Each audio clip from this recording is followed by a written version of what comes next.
তার নাম হচ্ছে ইসাদুরা। তিনি মূলত আত্মহত্যা করেছিলেন। 9টি মাথা দেওয়া আছে। আশ্চর্যজনক বিষয়, আজকে এখন মানে আধুনিক জামানায় মানে একটা মহিলার গর্ভপাতের সর্বনিম্ন সময় হচ্ছে 9 মাস। 9 মাসের আগে মহিলা গর্ভপাত করলে মনে করতে মহিলা আগে ছিল। মমিটা করার পরে এই অবস্থায় ছিল। মমিটা আর কি ফাইনাল স্টেজে এই অবস্থায় ছিল। 80 ফিট নিচে, মাটি 80 ফিট নিচে। আমরা অনেক নিচে যাচ্ছি। তুন আল জাবাল ফেরাউনি, গ্রিক ও রোমান সময়কার ঐতিহাসিক পাহাড়ি জনপদ, যেখানে সংরক্ষিত আছে পেট্রোসিটার্সের সমাধি, যিনি দেবতা থোতের প্রধান পুরোহিত ও হার্মোপোলিস ম্যাগান্সের প্রধান দেবতা। আরও রয়েছে রোমান, গ্রিক সমাধিস্থল ও মন্দির। এছাড়াও নিয়ে যাব মাটির গভীরের ভৌতিক পানির কূপ দেখাতে। সর্বশেষ আপনাদেরকে নিয়ে যাব ফেরাউনিক রোমান সভ্যতার সময়কার নির্মিত পাহাড়ের মধ্যে বিস্ময়কর শহর, যে শহরের 1010টি প্রবেশ পথ ছিল।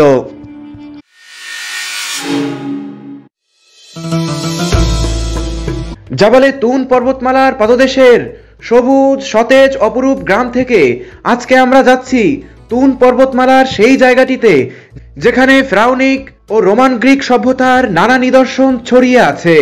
এই রহস্যময় পাহাড়ের সবকিছু এখন পর্যন্ত আবিষ্কার করা সম্ভব হয়নি। দেখতে দেখতে আমরা চলে এসেছি টিকিট কাউন্টারের সামনে। প্রথমেই বলে রাখি, এই জায়গাগুলো এখন পর্যন্ত দর্শনার্থীদের জন্য পরিপূর্ণভাবে উন্মুক্ত করা হয়নি। তাই আমাদের একদিন আগেই আবু উবায়দা ভাইয়ের মাধ্যমে পাসপোর্টের কপি জমা দিয়ে বিশেষ অনুমোদন নেওয়া হয়েছিল। এখন আমরা অনুমোদন পত্র দেখিয়ে সাথে 75 ইজিপশিয়ান পাউন্ডের টিকিট কেটে ঢুকে পড়ছি। আসসালামু আলাইকুম ওয়া রাহমাতুল্লাহি ওয়া বারাকাতুহু। বন্ধুরা, আরো একটি নতুন ভিডিওতে আপনাদেরকে স্বাগতম জানাচ্ছি। আজকে আমরা এসেছি কায়রো শহর থেকে প্রায় 400 কিলোমিটার দূরের এক দুর্গম পাহাড়ি এলাকায় রোমান এবং ফেরাউনিক যুগের অনেক ঐতিহাসিক গুরুত্বপূর্ণ নিদর্শন। বন্ধুরা, আজকের এই ভিডিওতে আপনাদেরকে সে সকল গুরুত্বপূর্ণ ফেরাউনিক এবং রোমান যুগের ধ্বংসাবশেষ, মমি এবং তাদের স্থাপনাগুলো ঘুরে ঘুরে দেখানোর চেষ্টা করব, জানানোর চেষ্টা করব তাদের ইতিহাস। আপনারা দেখতে পাচ্ছেন আমার আশেপাশের সম্পূর্ণ এলাকাটি জুড়েই বিস্তীর্ণ মরুভূমি ছিল। ধারণা করা হয় এই জায়গাটিতে ইউসুফ আলাইহিস সালামের সময়কার সেই শাসকের রাজধানী ছিল। এবং আমার পাশে যে পাহাড়টি দেখতে পাচ্ছেন এটি জাবালে তুন পাহাড়, যেটি তার বোন, সেই শাসকের বোন তুনের নামে এই পাহাড়টির নাম করা হয়েছে জাবালে তুন। আমাদের এই গ্রুপের সাথে 2 জন অস্ত্রধারী নিরাপত্তারক্ষী ও একজন গাইড থাকবে। এই দুর্গম মরুভূমির প্রান্তরে সব ধরনের প্রতিকূল পরিস্থিতি বিবেচনা করে চলতে চলতে সংক্ষেপে জেনে নেই এই পর্বতমালার ইতিহাস। তুন আল জাবাল শব্দটি তাহাত শব্দ থেকে নেওয়া হয়েছে, যার অর্থ হচ্ছে জলভূমি বা প্রাচীন শহর। তবে স্থানীয় বেদুইনদের কাছে প্রচলিত আরও একটি কথা শুনতে পাওয়া যায়, তা হচ্ছে হযরত ইউসুফ আলাইহিস সালামের সময়কার বাদশাহ আখনাতুনের রাজধানীর অংশ ছিল এটি। আখনাতুনের বোনের নাম ছিল তুন, তাই তার বোনের নামই আখনাতুন এই শহর ও পাহাড়ের নামকরণ করেন। এই জায়গাটির এক প্রান্তে অবস্থিত 1000 বছরের প্রাচীন মমি সংরক্ষণের ঘর ও ইসোডোরার মমি। এ থেকে একটু দূরে আসলে ধ্বংসপ্রাপ্ত মুনিন শহরের অবস্থান লক্ষণীয়, যেখানে রয়েছে রোমান কবরস্থান। আরও রয়েছে একটি ধ্বংসপ্রাপ্ত মন্দির ও রোমান যুগের এ অঞ্চলের পানি সংবারহের সবচেয়ে বড় ভূগর্ভস্থ পানির কূপ। প্রথমেই আমরা এসে পৌঁছালাম একটি মমি ঘরের সামনে, যেটি পেটোসিরিসের সমাধি ঘর। প্রায় 300 খ্রিস্টাব্দে লেফিউলোমেলক যুগের শুরুতে সমাধিটি পেট্রোসিটার্সের ছিল, যিনি দেবতা থুতের প্রধান পুরোহিত হার্মোপোলিস ম্যাগান্সের প্রধান দেবতা। 1920-এর দশকে গুস্তেভ লোবেরো দ্বারা খনন ও পুনরুদ্ধার করা হয়েছিল। মিশরীয় সমাধি নির্মাণের এক নতুন নকশা চিত্রিত করা হয়েছে এর দেয়ালে। রয়েছে একটি হল, একটি বারান্দা। ভবনটি মিশরীয় ও গ্রিক সংস্কৃতির শিকড়ের মিশ্রণের জন্য বিখ্যাত এবং গ্রিক রিসাল দ্বারা প্রভাবিত। প্রবেশদ্বারের সামনে একটি স্মারক শিলালিপি স্থাপন করা হয়েছে। প্রথমেই আপনারা যে দেয়াল চিত্র দেখতে পাচ্ছেন, এখানে স্পষ্টভাবে উল্লেখ করা হয়েছে একটা সভ্যতা সামাজিক চিত্র। তুলে ধরা হয়েছে গরুর প্রজনন, গর্ভপাত, লালন পালন ও গরু দিয়ে কৃষিকাজের নানা চিত্র।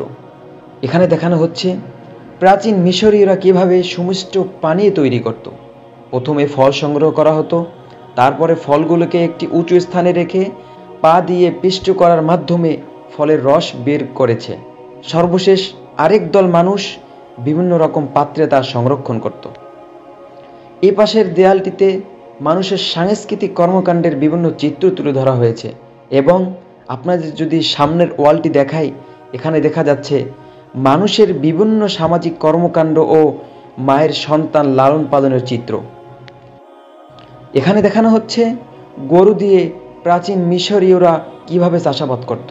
প্রাচীন কাল থেকেই লাঙ্গলের ব্যবহার হয়ে আসছিল। যখন কৃষিকাজ করতে করতে ক্লান্ত হয়ে পড়ত, তখন গাছের নিচে বিশ্রাম নিত। এর উপরে চিত্রটিতে তুলে ধরা হয়েছে পোশাক তৈরির নানা কলাকৌশল। প্রাচীন মিশরীয়রা পোশাক তৈরি করে যা ধারা পরিধান করত। এর বড় একটি প্রমাণ হচ্ছে প্রাচীন মমির গায়ে এক ধরনের কাপড় পেঁচিয়ে দেওয়া হতো। দেয়ালের একদম উপরের দিকে দেখানো হচ্ছে ফসল কাটা ও ফসল সংরক্ষণের আদিম কলাকৌশল। এখানে দেখানো হচ্ছে প্রাচীন মিশরীয়রা যেভাবে কাঠ ব্যবহার করে বিভিন্ন রকমের আসবাবপত্র তৈরির কলাকৌশল। এর অন্য পাশে রয়েছে পাথর কেটে বিভিন্ন নকশা করার কৌশল, যা আপনারা সামনের দিকে মমি চেম্বারগুলোতে দেখতে পাবেন। আমরা এখন প্রবেশ করছি টুম্পের একদম ভেতরে।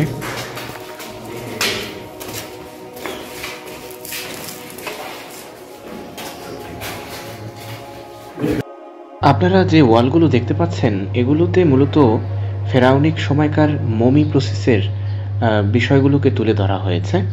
আমার পাশের যে ওয়ালটি দেখতে পাচ্ছেন, এখানে একটি গাড়ি সদৃশ জিনিস দেখাচ্ছে।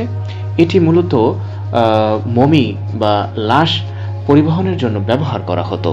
এখান থেকে একটু সামনে গেলেই আপনারা দেখতে পাবেন বিভিন্ন মানুষের চিত্র। এরা মূলত মমি তৈরির কারিগর। মানে কোনো রাজা বাদশাহ বা ক্ষমতাধর কেউ মারা গেলে সে সময়কার ৮০টি গ্রাম থেকে প্রতিটি গ্রামের একজন মমি বিশেষজ্ঞ বা যিনি মমি তৈরি করতে পারেন এরকম একজন দক্ষ ব্যক্তিকে নির্বাচন করা হতো।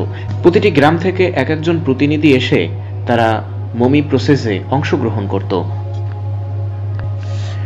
মমি করা শেষ হলে সর্বশেষ তারা একটি কাঠের বক্সে করে এভাবেই রাখত এবং সর্বশেষ এই কাঠের বক্সের মমিটিকে মাটির ৮০ ফিট গভীরে স্থাপন করা হতো। আর এই পাশের ওয়ালটি ধর্মীয় মূর্তি স্থাপন করেছিল, যা তাদের বিভিন্ন দেবতার ছিল।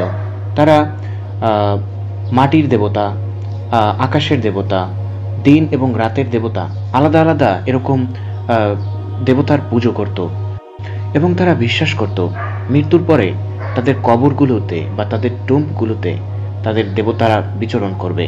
সেই ধর্মবিশ্বাস থেকেই যেখানে তাদেরকে সমাহিত করেছিল তার একদম পাশেই দেবতাদের মূর্তি স্থাপন করা হয়েছে। 9টি মাথাতে আছে। আশ্চর্যজনক বিষয়, আজকে এখন আধুনিক জামানায় একটা মহিলার গর্ভপাতের সর্বনিম্ন সময় হচ্ছে 9 মাস। 9 মাসের আগে মহিলা গর্ভপাত করলে মনে করতে মহিলাকে জিনা করছে। এরকম সেই জামানা 9 মাসেরই তাদের কি ছিল। তো এখানে 9টা ছবি দিয়ে বুঝছে যে একটা মহিলা হামলের বা গর্ভধারণের বয়স হচ্ছে 9 মাস। এখানে আমরা সামনে দেখতে পাবো, এখানে তারা দিন এবং রাতের যে সময় নির্ধারণ করতো। এখানে এটা দ্বারা এই যে এখানে ছবিটা দেখা যাচ্ছে, এটার মাধ্যমে তারা দিন নির্ধারণ করতো, দিনে 12 ঘন্টা। আর এখানে সাপের মাথার মতো যে ইগুলো এই রাত নির্ধারণ করতো। তারা ওই সময় যে প্রসেসিং এর দিন নির্ধারণ করতো, সেই প্রসেসিং গুলো তারা এখানে আঁকায় রাখছে যাতে এগুলো। এরপরে আমরা কি দেখতে পাচ্ছি? এরপরে যে ওয়ালের সেনাবাহিনী বা বড় বড় উচ্চ পদস্থ কর্মকর্তা যারা ছিল রাষ্ট্রের, তাদের বিভিন্ন ছবি এখানে দেখা যাচ্ছে। তাদের শরীর আছে আর মাথায় একটা পাখি বা বিভিন্ন সময় বিভিন্ন বানর বা বিভিন্ন জিনিসের মাথা দেওয়া আছে। কারণ তারা যে যার ইবাদত করতো, কেউ পাখির ইবাদত করতো, কেউ সাপের ইবাদত করতো, কেউ যার ইবাদত করতো তার মাথায় ওইখানে ওই জিনিসটা লাগানো হয়েছে আর শরীরটা তার শরীরের সাথে মাথাটা লাগানো হয়েছে। এবং সর্বশেষে আমরা এই কক্ষের যে মাঝখানে একটি গর্তের মতো দেখতে পাচ্ছি। এই গর্তটা মূলত কিসের গর্ত? এবং হ্যাঁ, এই গর্তটার মধ্যেই মূলত মমি প্রসেস করে রাখা ছিল। আমরা পিরামিডে দেখছি যে মাটির নিচে যে পিরামিডে রেখে আসে, কিন্তু এখানে অত বড় করে কোনো আয়োজন করিনি, তবে এখানে 80 ফিট গর্ত করে গর্তের ভিতরেই ভূমিটা রেখে আসছে। এইমাত্র যে টুমটা দেখে বের হলাম সেটা দেখে কিছুটা আশ্চর্য হলাম যে সেই প্রাচীন যুগে মানুষ গর্ভপাতের সময় নির্ধারণ করেছিল এবং দিন এবং রাতের যে সঠিক সময় নির্ধারণী ঘড়ি তারা তৈরি করেছিল। হ্যাঁ, এখন আমরা যাচ্ছি আরো একটি ঘরের ভিতরে, যেখানে দেখা যাক এই ঘরে কি সংরক্ষিত আছে। ভাবছেন যে ঘরের সামনের অংশ, এখানে কিন্তু কাঠের লিপিতে কিছু লেখা আছে।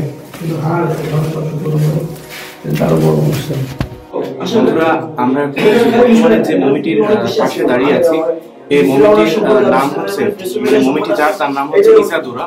তিনি মূলত আত্মহত্যা করেছিলেন। এটি খ্রিস্টীয় 2য় শতাব্দীর প্রথমার্ধের সময়কার।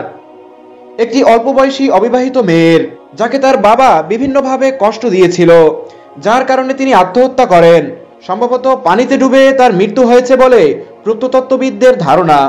তবে স্থানীয় বেদুইনদের ধারণা তিনি রাজপ্রাসাদের একজন ভৃত্যের সাথে প্রেমের সম্পর্কে জড়িয়েছিলেন, রাজকন্যা হিসেবে যেটা ছিল বেমানান। তাই এ খবর তার বাবা শুনতে পেরে সেই ভৃত্যকে নীল নদের পানিতে ডুবিয়ে মারেন। সেই দুঃখে কষ্টে ইসোডোরা আত্মহত্যা করে। 2012 সালে মিশরীয় ও জার্মানির প্রত্নতত্ত্ববিদদের মাধ্যমে এ সমাধিস্থল এবং বেশ কয়েকটি শিলালিপি উদ্ধার করা হয়। এ থেকে একটু দূরে আল মুনিন শহরের অবস্থান, যেখানে গ্রিক রোমান কবরস্থান রয়েছে একটি ধ্বংসপ্রাপ্ত মন্দির এবং রোমান যুগে এই অঞ্চলের পানি সরবরাহের জন্য ভূগর্ভস্থ প্রায় 150 মিটারের পানির কূপ।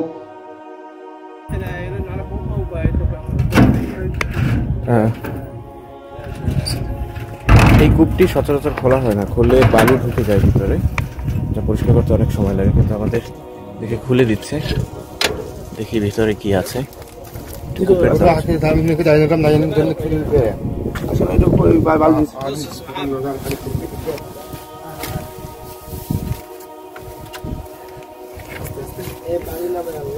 এই বালিতে না কষ্ট করে বন্ধুরা দেখতে পাচ্ছেন আমরা সেই কূপ দিয়ে ভিতরের দিকে ঢুকছি, কিছুটা সুড়ঙ্গ পথের মতো।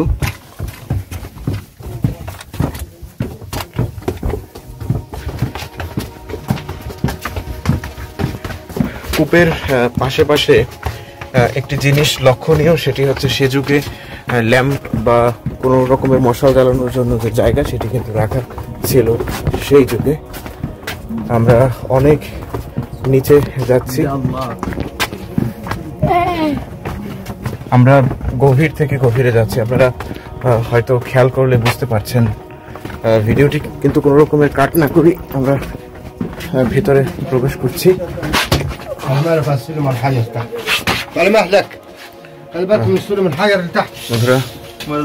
এটি হচ্ছে সেই ঐতিহাসিক কূপ। আপনারা দেখতে পাচ্ছেন কত নিচে, কত গভীর কূপটি। ঠিক এটির উপরে দেখা যাচ্ছে এই যে আমরা এতখানি উপরে থেকে নিচে নেমে এসেছি। বন্ধুরা, আমরা এখন যে ঐতিহাসিক কূপটাতে এসেছি, এটি হচ্ছে তুন আল জাবালের, মানে তুন আল জাবালের প্রথম কোনো ঐতিহাসিক কূপ, যে কূপ থেকে একসময় এই পুরো পাহাড়ি উপত্যকার সব জায়গায় পানির সাপ্লাই দেওয়া হতো। এবং এটি রোমানদের সময় নির্মিত, প্রায় 700 থেকে 800 বছরের পুরনো একটি কূপ, যেটি একাধারে ঐতিহাসিক কূপ। এবং আরও একটি বিষয় বলে রাখি, এটি ভূমি থেকে 70 ফিট এসে 70 ফিট নিচে এসে কূপটি করা হয়েছে এবং এর দৈর্ঘ্য 70 ফিট, মানে সব মিলিয়ে 140 ফিট ভূমি লেভেল থেকে 140 ফিট নিচে এই কূপটির অবস্থান। পরের দিকে উঠছি এবং আপনারা দেখতে পাচ্ছেন এর ওয়ালগুলো কত প্রাচীন, সেই প্রাচীন যুগের ওয়ালগুলো। যে জায়গাটি যেখানে খোলা জায়গা, ওই জায়গাটি মূলত কি ছিল? ওইটা মূলত পানি থেকে, এখান থেকে মাটি থেকে 70 মিটার নিচে যে, তারপরে কূপ, তো ওইখান থেকে 70 মিটার চিকন সিঁড়িতে উঠা, পানি নিয়ে ওঠা কষ্টকর। ওইখান থেকে ওরা পানিটা নিয়ে ওইখানে দড়ি দিয়ে, বালতি বা কিছু একটা বেঁধে দিলে ওই টান দিয়ে উপরে উঠে গেছে। বন্ধুরা, আপনাদেরকে যে কূপটি দেখিয়েছি এটি হচ্ছে কূপের উপরের অংশ, এবং এই যে কাঠের ঢাকনা দেয়া এটি মূলত কূপ। এবং কূপের পানি আপনাদেরকে নিচে যেখানে দেখিয়েছি, কূপের পানি মূলত এখান থেকে সংগ্রহ করা হতো। যে দেখা যাচ্ছে এখান থেকে রশির মাধ্যমে বা তারা বলে থাকে মহিষের মাধ্যমে কূপের পানিগুলো সংগ্রহ করে থাকতো। বন্ধুরা, আমরা আজকে এমন একটি জায়গায় এসেছি যেখানে অসংখ্য সভ্যতার নিদর্শন রয়েছে, যেখানে রোমান সভ্যতার ধ্বংসাবশেষ রয়েছে সেই ফেরাউনিক সভ্যতার ধ্বংসাবশেষ, সব কিন্তু রয়েছে এখানে। আর আমার পিছে এই যে উঁচু ঢিবির মতো জায়গাটি দেখা যাচ্ছে, এটিও কোনো এক ধ্বংসাবশেষ, কিন্তু এটি এখন পর্যন্ত আবিষ্কার করা সম্ভব হয়নি যে এখানে কি ছিল। এবং আমার এপাশে যে লাঠির মতো যেটি দেখা যাচ্ছে, এটি হচ্ছে রোমানদের যুগে কানিসা বা রোমানদের উপাসনালয় বা গির্জা ছিল, যেটি এখন পুরোপুরি ধ্বংসাবশেষ। শুধু সেই স্থাপনার কয়েকটি পিলার ছাড়া আর কোনো কিছুই বাকি নেই। আগামী পর্বের ভিডিওতে আপনাদেরকে দেখানোর চেষ্টা করব রোমান সভ্যতার সময়কার নির্মিত পাহাড়ের মধ্যে বিস্ময়কর শহর, যে শহরের 1010টি দরজা ছিল। নিয়ে যাব সেখানকার সংরক্ষিত মমি চেম্বারের কাছে।